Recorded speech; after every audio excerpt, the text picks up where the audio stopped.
अस्सलामुअलैकुम। मेरा नाम है हमाद और आप देख रहे हैं कायनात टीवी। दोस्तों, आपने अक्सर लोगों को ये कहते सुना है कि क़यामत की निशानियां पूरी हो गई हैं, लेकिन आज मैं आपको एक ऐसी हकीकत दिखाऊंगा कि आप भी इस बात को मानने पर मजबूर हो जाएंगे। दोस्तों, आप सब एक बात तो जानते हैं कि माँ और बेटे का रिश्ता बहुत मजबूत और प्यार वाला होता है। दोस्तों, क्या कभी कोई ऐसा सोच सकता है कि वो अपनी माँ के साथ बदसलूकी करे या माँ को मारे? ऐसा सोचने से भी रोंगटे खड़े हो जाते हैं।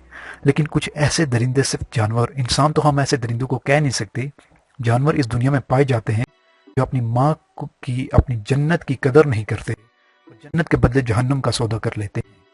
दोस्तों, आज हम ऐसे ही एक दरिंदा सिर्फ जानवर की कहानी बयान करेंगे। दोस्तों, चीन में दरिंदा सिर्फ बेटे ने अपनी उम्र रसीदा माँ को जिंदा दफन कर दिया।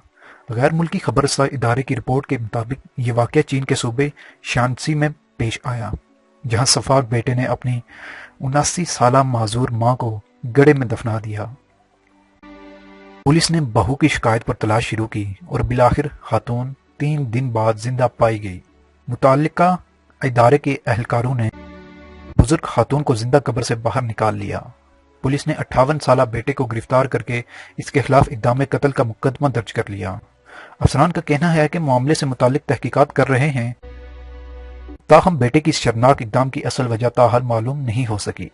रिपोर्ट के मुताबिक मिस यांग नामी बहू ने अपनी सास के लापता होने की पुलिस को इतला दी। इसका शोहर इन्हें बाहर लेकर गया। इसके बाद वो वापस घर नहीं लौटी। पूछने पर शोहर ने कोई जवाब न दिया। बाद में पुलिस ने बेटे को जब शामिल तफ्तीश किया तो हकीकत खुलकर सामने आ गई। 3 दिन बाद अहलकार जाए वकुआ और पहुंची, जहां माजूर माँ की मदद की धीमी पुकार सुनाई दी।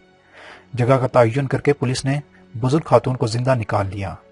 3 दिन तक कब्र में कुछ खाए पिए बगैर एक बुजुर्ग खातून का जिंदा रहना किसी मौजज़े से कम नहीं। अल्लाह से दुआ कि वो हमें वालिदैन का फर्माबरदार बनाए और वालिदैन की खिदमत करने की सआदत नसीब फरमाए। आमीन।